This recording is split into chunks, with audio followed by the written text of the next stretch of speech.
This podcast is brought to you by Carvana. Carvana makes car selling fast and easy from start to finish. Enter your license plate or VIN and get a real offer in seconds, down to the penny. If you accept, Carvana will come pick up your car from your driveway.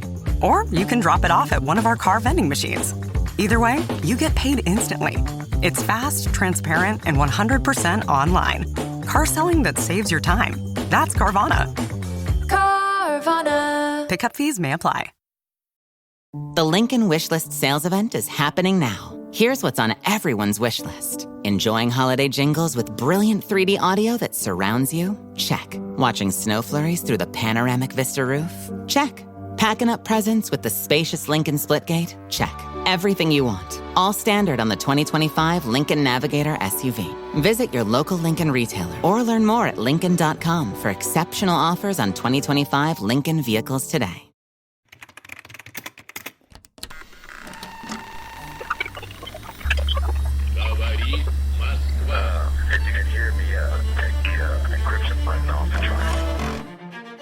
Hello, True Spies listeners. Welcome back to our new assignment, True Spies Debrief. Anthony Vincy is a former Defense Intelligence Agency case officer who went on to serve at the National Geospatial-Intelligence Agency. From there, he became an executive at a private equity firm and helmed an AI intelligence company. His new book, The Fourth Intelligence Revolution, bridges the divide between the intelligence community and the tech world. Anthony spoke with True Spies producer Morgan Childs about why this new era puts intelligence in the hands of everyday people and about what individuals and governments can do to prepare. When did you begin writing this book? What was going on that inspired you to put pen to paper here? Yeah, I had served in the National Geospatial-Intelligence Agency, NGA. That's the agency that does satellite imagery analysis. And my job there really was to bring artificial intelligence and commercial data into the agency. The director knew that we needed that. And so I was, just so focused on that and bringing it into the agency. And then when I left, I started to reflect and said, this is something really different. This is not how intelligence was done historically.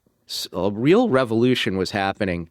And so I wrote this article where I tried to digest my thoughts, and it was called The Coming Revolution in Intelligence Affairs, which I published in Foreign Affairs. And that's really where I start to clue into it. And then from there, I started realizing it was an even bigger revolution than that. It wasn't just about AI. It was about all of these other things, and that led to what became this book. Right. So let's talk about the premise a little bit. Could you sort of walk us through what you see as those four intelligence revolutions? Yeah. I kind of start in World War II. America had always had intelligence before that. I mean, intelligence goes back to the beginning of civilization. We've always sent spies to, spy on kings and emperors and all of these kinds of things. But in America, we really didn't have a permanent peacetime agency in the way that we think of intelligence until, pretty short while ago. And we first started doing that in World War II. And America realized, FDR, the president at the time, realized we needed a centralized intelligence function similar to what the British had, and created the Office of Strategic Services, the OSS. And that was kind of the big bang of intelligence in America. That really was the first time all the pieces came together. And if you look at OSS, it pretty much resembles what an intelligence agency resembles today. They've got operations, they've got analysis, they've got communications. They're recruiting people from all over society. You didn't necessarily need to be a soldier to be in it. And that was the start. That was the first revolution.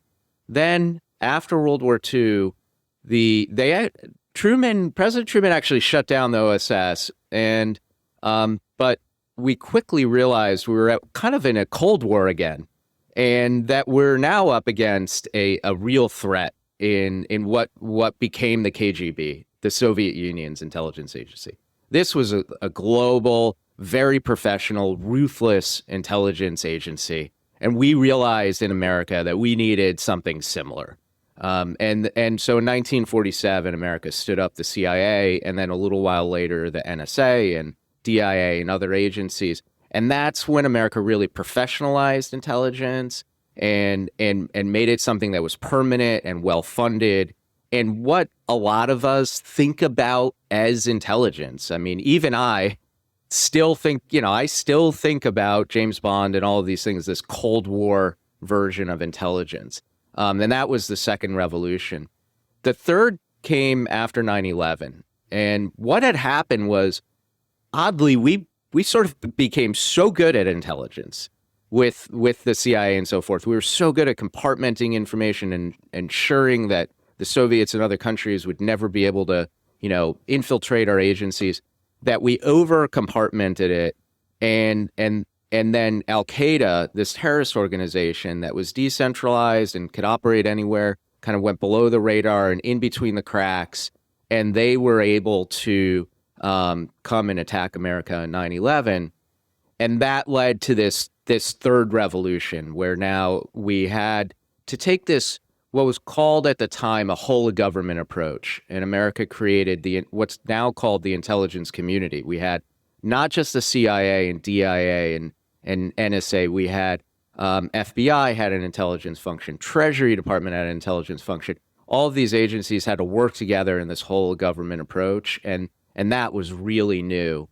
And now we're heading into this fourth intelligence revolution. And like the previous three, it's being driven by this new threat in the form of China in particular, and new technologies like AI.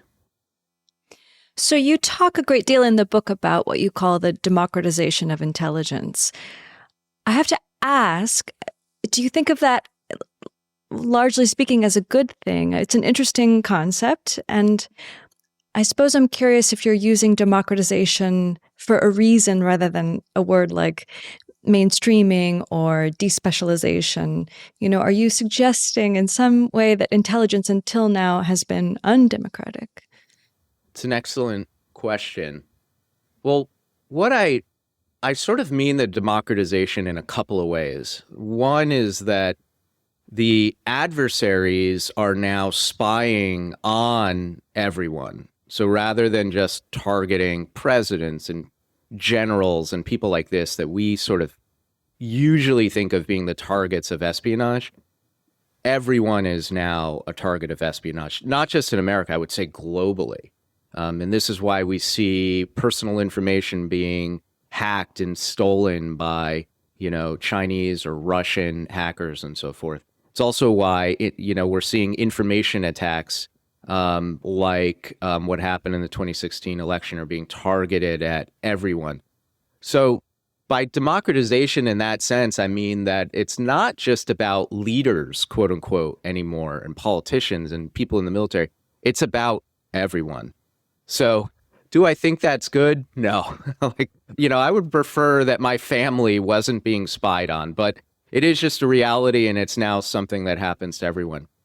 But I also mean it in this other way, which is that we all also now can sort of become like spies. And we now have these tools. Anyone can have a tool that even 10 or 20 years ago was something only reserved for, the director of the CIA or something. You and I could go out and get satellite imagery right now. We could literally get on our computer and order an image of our home. And that's powerful. And you could do that with all sorts of other forms of intelligence. You could buy these very powerful AI analytical systems to perform the kind of intelligence that even the best CIA analysts probably didn't have in 1995, right? And so that's a democratization in the sense that this technology and the way the world works now, we all sort of have these tools. And I do think that's a good thing.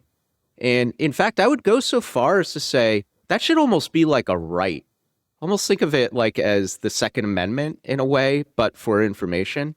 Because now we have these tools and we can defend ourselves against these information and espionage attacks on all of us. And that kind of democratization, I think, is good for people.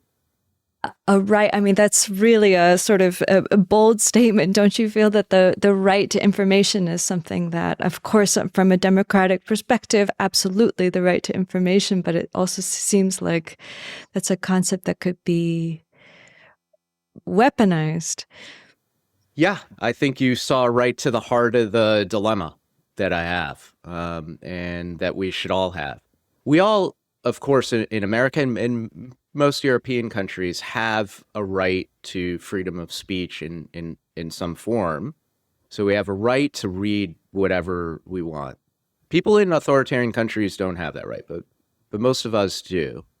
But I would say that we have to go a step further now, and we need this right to figure out what's true, right? We need these tools and training and techniques that intelligence officers have always had as people to make sure that is true, what we're reading. But you're right in what you bring up, which is that there's a dilemma here because those same tools could be used to spy on someone else.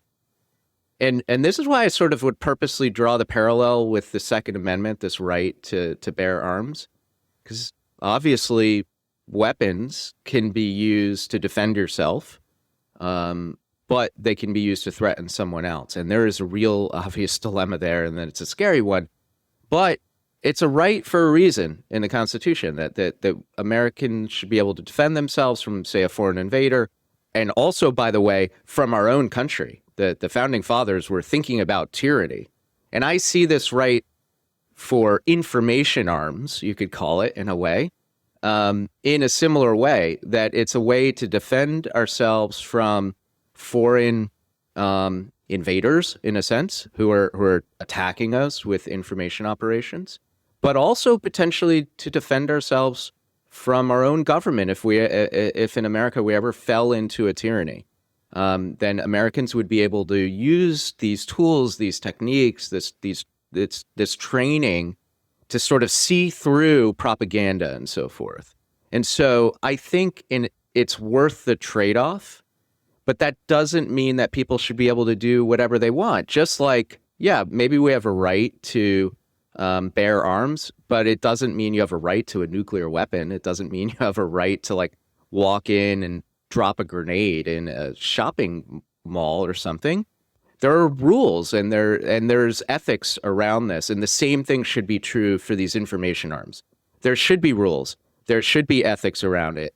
There should be limits to it so that we are protecting ourselves, but also thinking about this from a community perspective where we're protecting our fellow citizens in the community. These cooler days call for layers that last, and Quince is my go-to for quality essentials that feel cozy, look refined, and won't blow your budget. If you're aiming for a wardrobe that feels effortlessly polished, Quince is the place to start. Their pieces strike that rare balance of being both timeless and unmistakably stylish. Their wool coats, in particular, have that refined designer look. The sort of outerwear that instantly pulls an outfit together and remains chic year after year. Because Quince partners directly with top-tier, ethical factories, you're getting luxury-level craftsmanship at a fraction of the price. It's a remarkably elegant way to refresh your winter wardrobe. Go to quince.com/truespies for free shipping on your order and 365-day returns. Now available in Canada, too. That's QUINCE.com/truespies to get free shipping and 365-day returns. Quince.com/truespies. Looking for the perfect gift?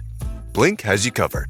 With a Blink security camera, you're giving the gift of peace of mind. A camera? Isn't that hard for them to set up? It's simple to install anywhere, and they'll always know what's happening at home. Okay, that's actually perfect. Perfect indeed. Give the gift of smart security with Blink so they can check in on home from anywhere this holiday season. Shop now at Amazon.com/Blink. Right, so I see this from sort of two angles. One is the defensive, this self-protection angle, and the other part is the consumption awareness.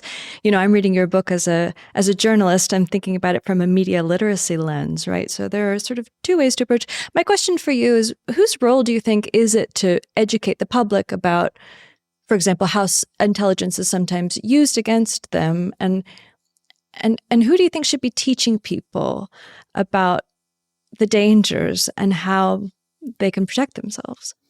Yeah, I think you draw a great parallel there.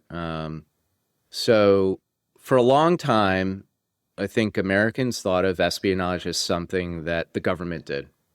And the government was there to protect us. And the FBI performed counterintelligence and would keep spies out of America, and the CIA would do this. And if there was ever a threat, they might come warn us. And a lot of people started to think about this after 9/11, when, Department of Homeland Security would sort of warn people there might be a threat. The problem in information warfare is that you don't necessarily want the government to be the one to step into the middle of information. You get this threat of censorship. So I don't think anyone wants the CIA to determine what you and I could read on a newspaper or on a social media site. That, by the way, I include probably every CIA officer. I bet none of them want to do that. Like, I bet they would, wouldn't touch that with a 10-foot pole, right? And so in these cases, we don't want the government to do it. But I think you're right. Journalism plays, and journalists play a huge role in doing this. Professionals, non-government professionals. And I do believe that they need to be part of this and should be. But there's also a role for the rest of us, for civil society. And I would draw this parallel with cybersecurity, right? And in cybersecurity, yeah, we can have the NSA and CISA and organizations like this that protect our networks in America. We should do that. And we can have these companies, CrowdStrike or pick your cybersecurity company, protecting our networks as well. But also, everyone who owns a computer has an endpoint, right? And you need to protect it yourself. So you're going to change your password. You're going to, try to not fall for phishing emails, because the government and companies can't be everywhere at once. But you're there and you need to protect your endpoint. Well, I would start to think about our minds are the endpoint when it comes to information operations.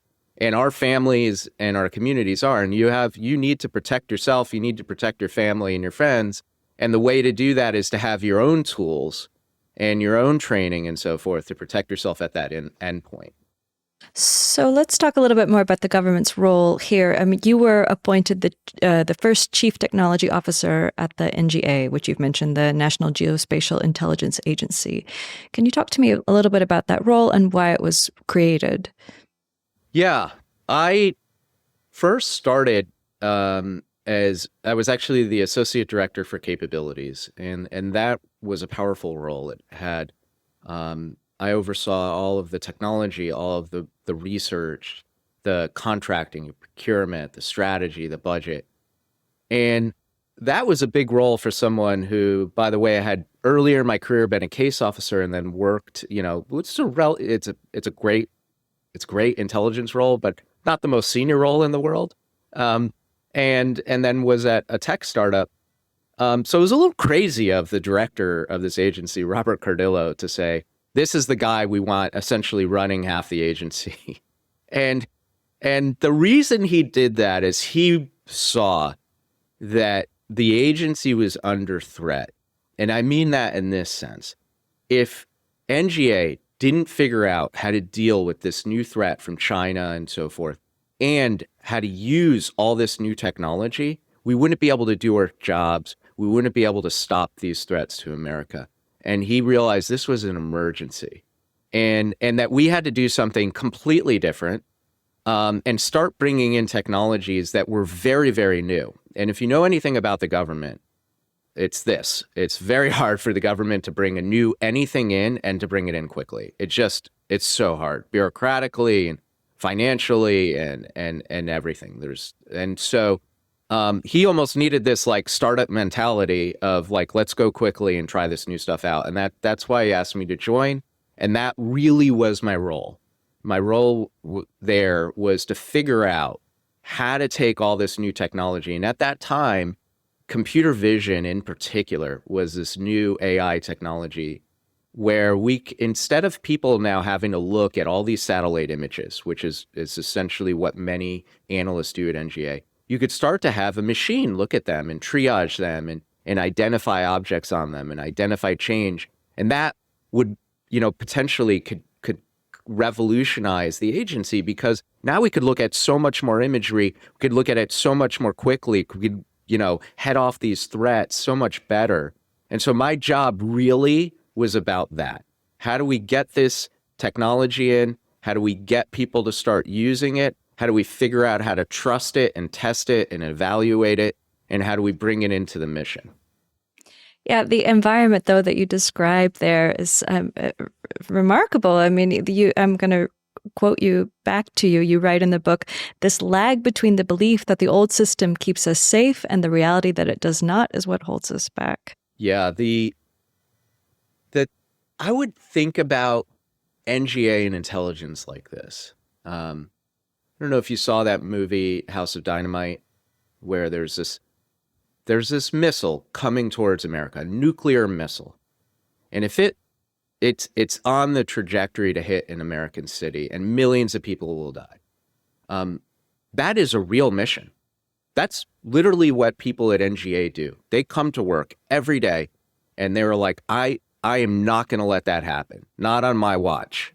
I'm going to look at these images. I'm going to use my best analytical judgment. I'm going to figure out if somebody is trying to launch a missile so that we can stop it. Now imagine how important that is, right? Like, you would do anything to make that not happen. And that goes for a million other missions, for counterterrorism missions, for counterinsurgency missions, for worrying about invasions and so forth. Now, in that kind of intense environment, you need to trust the tools you're using, And the tools that you use are the ones that have been around for a while, that you were trained to use years ago, maybe decades ago, right? And now there's this new tool like AI, right? Where it holds so much promise, right? It could change everything, but also it holds so much risk. How can I know to trust it? And if it doesn't work, right? If it fails, maybe that missile sneaks through and millions of people die, or that terrorist gets over the border, or whatever, the threat. And that's what holds us back, but it holds us back in a good way, right? Like, we don't want to just willy-nilly. It's not like adopting a new piece of technology at your office where, hey, if it doesn't work, like maybe the copy machine breaks or something. Like, it's not that. It's a big deal. And so that's the innate tension, and it's a good tension, but nonetheless, we still have to change, because you also have to look forward in time and what is going to be the threat. And the tools we have today aren't going to help us with that future threat, because especially in a world where the adversary is adopting technology quickly, the way China is, for example. So you have to move forward and you have to deal with that tension. And that's what a job, like that was sort of really what my job was about. And there are people doing that today. So you write a lot about America's adversaries and their use of intelligence, and a little bit less about our allies and ourselves and how we're using intelligence, and also this sort of new universe of tools for intelligence gathering. It seems to me that those technologies really test the ethics of everyone who has them at their disposal, and that they can make it a great deal easier for a country like ours to betray the values that it claims that it holds. I wonder if you agree with that. I completely agree. And in almost every era of intelligence I write about, there has been some form of intelligence overstep. You can look, when Harry Truman shut down the OSS, he did it because he did not want there to be a quote unquote American Gestapo. He saw that there could be a problem. Americans have always had a distrust of intelligence. That's why we didn't have a permanent peacetime agency. And, we had the Church Commission in the 70s, for example, that investigated dozens of crimes, essentially, by the CIA and other agencies. So this absolutely happens.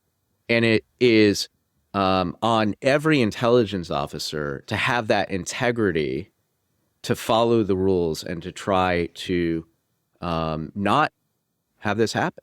And it's about directors doing this, but it's also about individual intelligence officers. And that is really hard. That is a moral dilemma for everybody who's in these roles, because it's not like people are sort of maliciously, conspiratorially saying, I want to go spy on American citizens or something. Like, that's not how that happens. What happens is they're saying, I want to secure America. I'm worried about these terrorists. I'm worried about these threats, and I'm just trying to do my job as best I can. And I'm going to use this tool, and does it brush up against the chalk line? Maybe a little bit, but the lawyers say it's okay, and so I'm going to go do it. And we sort of, kind of boil the frog into these kinds of, scenarios where we overstep the lines, and it keeps happening. And I think the same thing is going to happen with this revolution in intelligence. It's almost like human nature. It's inevitable. And so how do you stop it, or how do you minimize it or mitigate that? And I think a big part of that is that everyday people need to start paying attention to intelligence and seeing how these technologies are being used, and have an opinion. You should have an opinion. And that opinion, by the way, can't just be like, no, we shouldn't have intelligence. We need intelligence. If we didn't have intelligence, trust me, something bad's going to happen. Just trust me, it will. A terrorist is going to blow something up. A foreign country is going to invade America. It's going to happen. It's happened in the past. And so, we need to have an educated opinion and then act on it. And that could be through voting for what politician you want. That could be through, sending a letter to your congressman or something like this and saying this is unacceptable. That can be through polling even. Say, no, I draw the line here. This is okay. This is not okay. Because we all sort of need to be educated and have a say on this. And that includes everyone. And that was a big part of why I wanted to write the book, is to start that debate about this new revolution and hopefully try to mitigate some of those risks before they happen. Right. So what's the role then of tech companies? As you describe in the book, the infrastructure for especially disinformation warfare that our adversaries are using to launch targeted attacks against the United States, that was largely built by American companies. For example, you write in the book about Russia's Internet Research Agency, which has, it weaponized Facebook and other social media platforms. I'd love to hear you talk about the responsibility that those tech companies have and how they might be more proactive in preventing the misuse of their platforms and their products. There's always been this technology area of intelligence. The intelligence agencies used to build this stuff themselves. The OSS made the first suitcase radio so they could, send back messages from behind the lines. During the Cold War, the CIA made the A-12, the fastest airplane in the world, to do reconnaissance. And these big prime contractors like Lockheed Martin made a lot of the tools. What happened after 9/11 or around 9/11 and afterwards is the agencies used more and more, they used the technology infrastructure that was out there in the world, like the internet, like cell phones and so forth. And the IRA, the Internet Research Agency, did this with Facebook, and they used that as a platform to attack. That is going to continue, just like we're still going to have contractors building tools and so forth. But what's new now is that tech companies, especially in the area of AI, are just light years ahead of what the government could do on its own. The best technology when it comes to AI in particular is going to come from a private company, a tech company, not a contracting company, like a tech company that all of us can use. And that's new and different. The best satellites in the world 20 years ago weren't made by tech companies. They were made by big government contractors like Boeing or Lockheed Martin or something. Today, the best AI is not made by Boeing or Lockheed Martin or something. It's made by Google or OpenAI or Anthropic, right? And now that means, and we need that technology to do intelligence, to stop these threats, right? And the government and these agencies are going to have to get that technology from these companies in one form or another, or at least be taught by them how to make it themselves. And that's where the responsibility is going to lie. It's not, now these companies, which are usually staffed, by the way, by people who, are responsible citizens and don't want there to be, a major intelligence threat to their freedoms, right? Like they don't want this too. They also have to do, like we were talking about before, they have to deal with that tension that, well, we need to make these technologies to stop threats. And so now your average like software developer who, startup person who went to Stanford or something and thought that they were, getting into the business of starting, a tech startup is now at the center of this tension between securing the nation, but also protecting our freedoms. And you as maybe an individual software developer have to deal with this tension.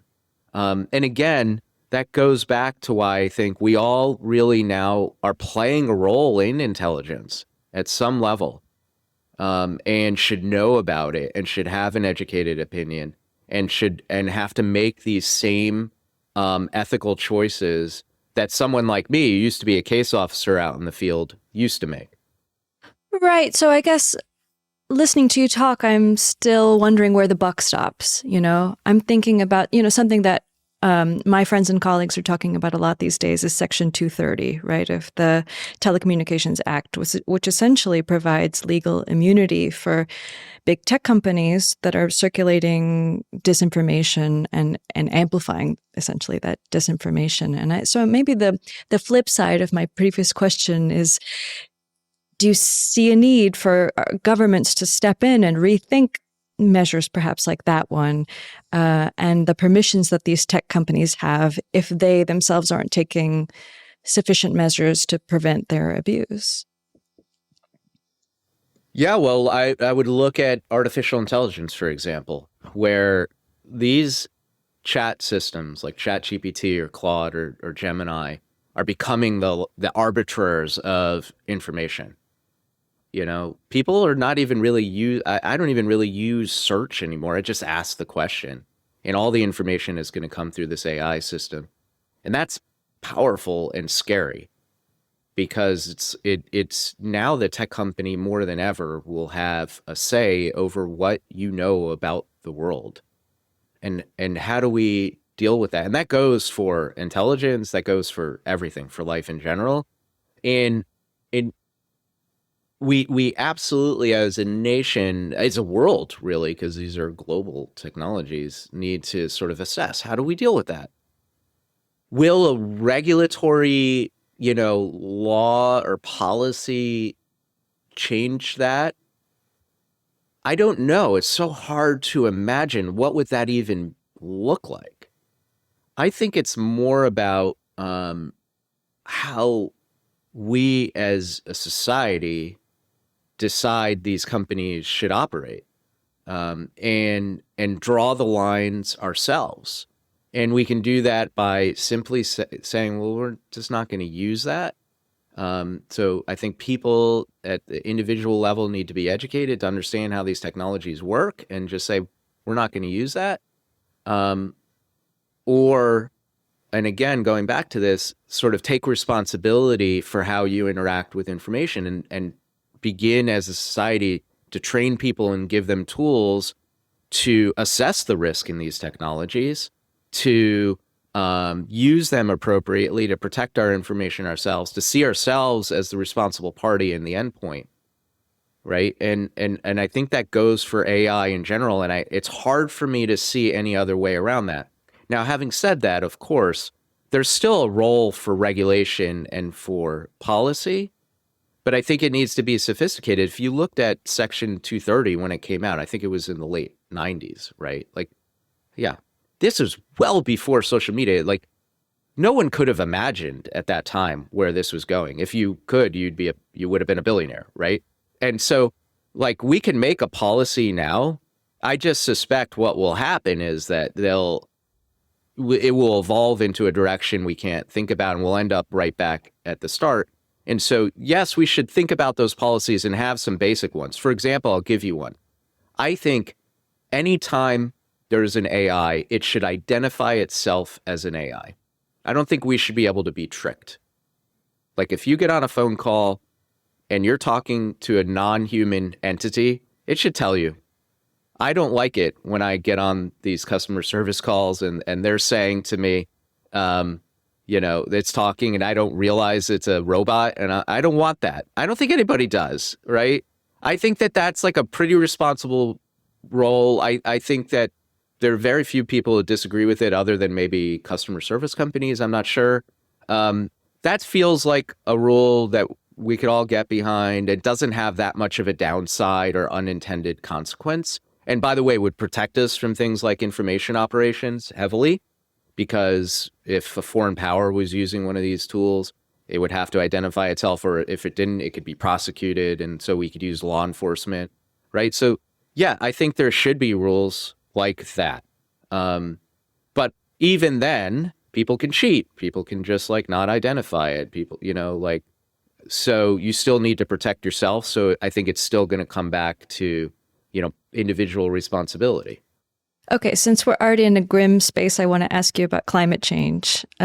You call in the book for intelligence agencies to work more closely with civilians and scientists to put climate research to better use.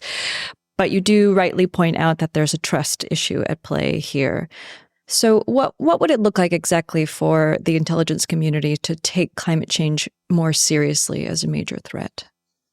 Yeah, there's this, reality of climate change that it affects national security, which a lot of people don't really think. It doesn't come up in the debate, where Navy bases get flooded. The amount of salinity in the Arctic is changing, which affects how submarines operate. Like, this is just pure reality. These are, facts about how the world is changing, and national security is affected, and intelligence has to support any national security mission. So I think, bottom line, intelligence agencies need to be part of that and help with indicators and warnings of any threat, including something like this. But they can't do it on their own. The best climate scientists in the world don't work at, the Defense Intelligence Agency. That's just, they're at universities and so forth. So they have to work together with civil society and have this kind of whole of society approach. But, it's true. Like, I think a lot of people don't trust intelligence. And fairly enough, by the way, if you're a scientist from another country, why would you trust our intelligence agency? I get it. So how do you start to build that trust? Well, one thing that I think could happen, first off, is two-way sharing of information. Just like a lot of times, this old style of intelligence is like one way. Hey, we collect the information, and everything we do is a secret from you. Well, it can go two ways, right? And intelligence agencies can release information and have started doing this. There are programs, for example, that have released Cold War era satellite imagery, which has been used by scientists to study climate change, because you can see old glaciers and things like this. And this is some of the earliest possible imagery of these things, because you had to have a satellite to do it. I could imagine a scenario where this becomes normal and there is this sort of two-way sharing, that still ensures security. There's a reason things are secret, and we need to kind of keep them secret to protect sources and methods. So that still ensure security, but start to share and start to rebuild trust in that way, and get people working together and realizing, hey, this is a threat that affects all of us. Again,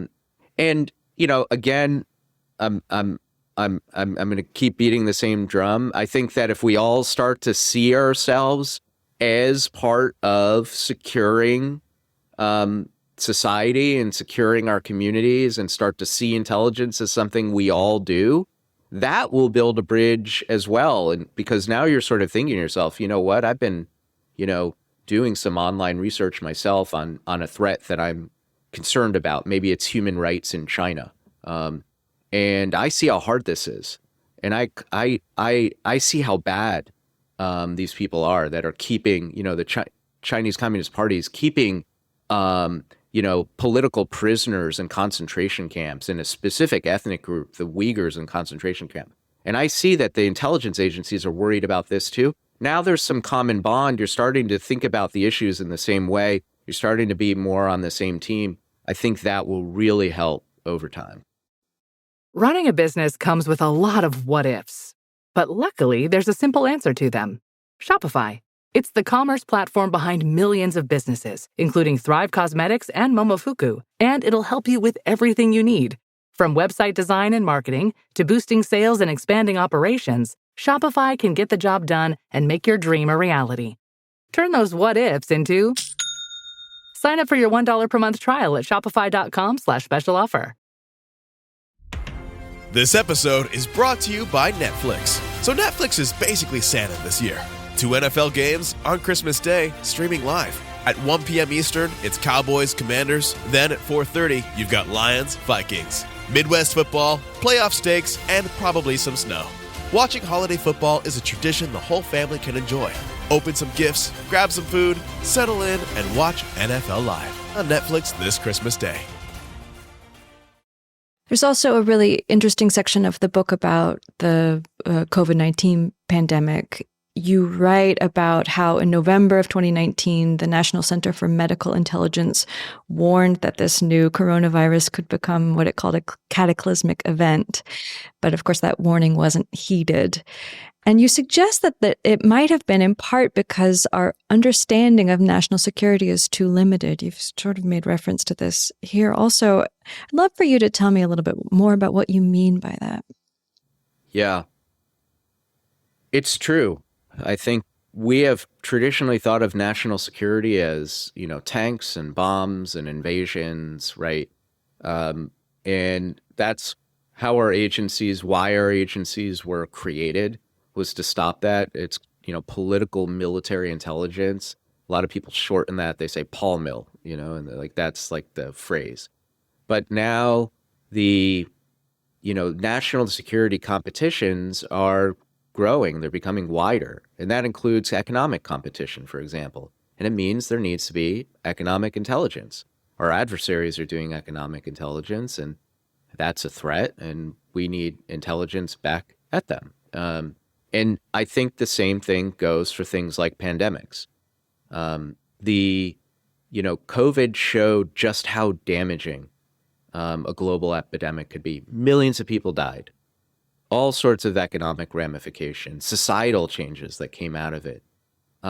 These kinds of things, whether or not they were actively caused by a nation or not, they're taken advantage of by a nation.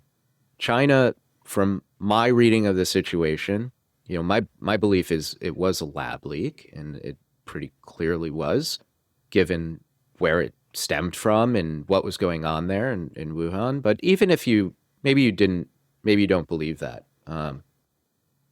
even if it was just this accidental thing, it's pretty well established that China kept it secret. They didn't tell the world. They didn't let people report on it. This is how authoritarian nations are. And that is a problem. We need to know if there's an epidemic stemming from an authoritarian nation. What if it came from North Korea, where it's even more secretive? We know almost nothing about what's going on there. We need to know, because we're going to be harmed, because it doesn't stop at your border. It comes to all of us. And so we need intelligence on these kinds of things, and we need to take that seriously. And that means the intelligence agencies need to take it seriously and see this as a real threat that can affect national security. I have one last question for you, and it's a big one. And you've spoken about the sort of individual role that people can play here. And I want to read something from your book, and bear with me because it's a little bit long, but I find it very important. You say, this is a story about a revolution in which we are all the revolutionaries. In the ways we share and spread information online, in the ways we participate in being surveilled and monitored closely and inadvertently, in the ways we participate in a globalized economy, we are all involved whether we like it or not. But by being part of the system, we also get to be part of the solution. We get to have a say in making sure that intelligence is done in a manner that makes us feel more secure physically, but also morally. You use the word participate twice here. To what extent do you feel like it's even possible to participate in the globalized digital world and also still have a say in it? I ask this question because it seems to me that our systems might now be so entangled in the platforms and technologies that are already manipulating us as their product, and that we may have lost the means of maintaining a healthy discourse within this digital world that we're living in. Well, thank you for the softball easy question to end this. Look, I think there's this history of community involvement in America. It's one of the things that makes America special. De Tocqueville kind of famously came to America, a couple hundred years ago and noticed this, that your everyday American person just sort of takes part in these community social groups. And that's sort of a special thing about America. And it's not all hierarchical. We all sort of have this role to play. And it didn't stop then. Think about like a neighborhood watch, right? We have police, and then we have a neighborhood watch, like people who are just live in a neighborhood and walk around it and sort of try to stop crimes, right? Now expand that to this like global information system. It's still weirdly a community, even though it's sort of billions of people, right? Like if you go on Reddit or any other social network, right, where you're interacting with other people and there are these community norms and things like this. Now, are there a bunch of liars on there? Absolutely. Like there are bad people. There are criminals. There are foreign intelligence agents and pretending to be someone to try to steal your information or do something bad. There are criminals just trying to steal your information and make money. There are people just trying to disrupt the system. There are people who know how to play the game and create this echo chamber of information on purpose, right? So you're right. It's getting super complicated, but I still think it's kind of the same situation as it's always been, going all the way back to when we lived in villages. Yeah. Were there liars? Yes. Were there people trying to do politics in a village when we were 150 people, living in the forest somewhere? Yeah, there were. So I think this is just like human nature and how it is. And now it's just like huge scale. And I think the solution is similar to what we've always had, which is, okay, there are these bad guys working together and being organized criminals or whatever. Can we, as a community, organize to do good things and to protect ourselves and our family in this community? Can we go out and see the bad information operation happening and point it out? Not, just give it to a government and expect the quote unquote government, which by the way is just made up of other people like us who go home at the end of the day and also have a teenager reading this stuff and like dealing with it, right? They're just the same people, but we think this quote unquote government's going to do it, or this company, the company will deal with it for me. Well, the company doesn't have your best interests at heart, right? A company is there to make money, not to like make your life better. We need to take the responsibility and remember we're back in this community, and use, our working together and tools and so forth to do that, to sort of stop these things and sort of self-organize in a way. And that's really my hope. And I know it's sort of optimistic and a little dreamy, but I do think it's possible. We've done it in the past, and things like this are already starting to happen. Right? If you look at Bellingcat, which is like a citizen journalism site, they're going out and investigating war crimes. And they're not getting paid. This is a nonprofit. People are doing this because they don't want there to be war crimes. And so they're just going out and using these tools of this nonprofit to investigate war crimes. Or if you go on like Reddit, there are people who solve cold cases, right, of like murders. And they're just like, I don't want there to be cold cases. I don't like that people are preyed upon. I'm going to do this and I'm interested in it. And I have maybe something, and, you know, maybe I'm a computer person or I'm a lawyer. I have some way to help. Well, we can do this for ourselves in general. And I think we're going to have to do this because that big global system of information and disruption and sort of like chaos in a way is only going to get bigger. And now, by the way, it's going to be populated by artificial intelligence that's going to be super, super smart and like arbitrating information. We're going to have to deal with that to protect ourselves and especially protect the next generation and children so that they can kind of grow up and understand that, you know, there are these threats out there and we're going to have to help them along, right? It's easier for you and I when we're already grown to understand what's real and fake. It's much, much harder when you're a child. So I know that this is optimistic, but I think it's possible and it's been shown that this can happen, that we can kind of work together as communities to self-protect the community and still work with the governments and companies and professionals who do this. Well, I really appreciate the optimism, and I can use as much as I can get. So thank you, and thank you for the excellent food of thought in this book and in this conversation. Thank you so much. Appreciate it. Thank you so much for tuning in to The Debrief. We hope you enjoyed that final conversation of the year between True Spies producer Morgan Childs and Anthony Vincy. More debriefs are available exclusively to SPYSCAPE Plus subscribers. You'll also be able to access other premium series, like The Razumov Files, our ambitious retelling of Joseph Conrad's Under Western Eyes. And for true crime fans, there's The Great James Bond Car Robbery, the story of the hunt for James Bond's most notorious set of wheels. Subscribers also get new episodes of True Spies early and ad-free. Subscribe to SPYSCAPE Plus at plus.spyscape.com. Disclaimer. The views expressed in this podcast are those of the subject. These stories are told from their perspective, and their authenticity should be assessed on a case-by-case basis.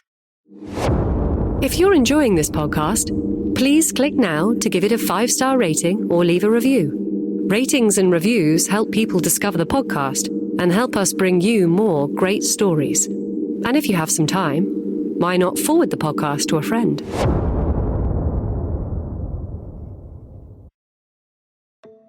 Corporate megastores are spending millions lobbying DC politicians on one-sided policies that send small businesses tumbling.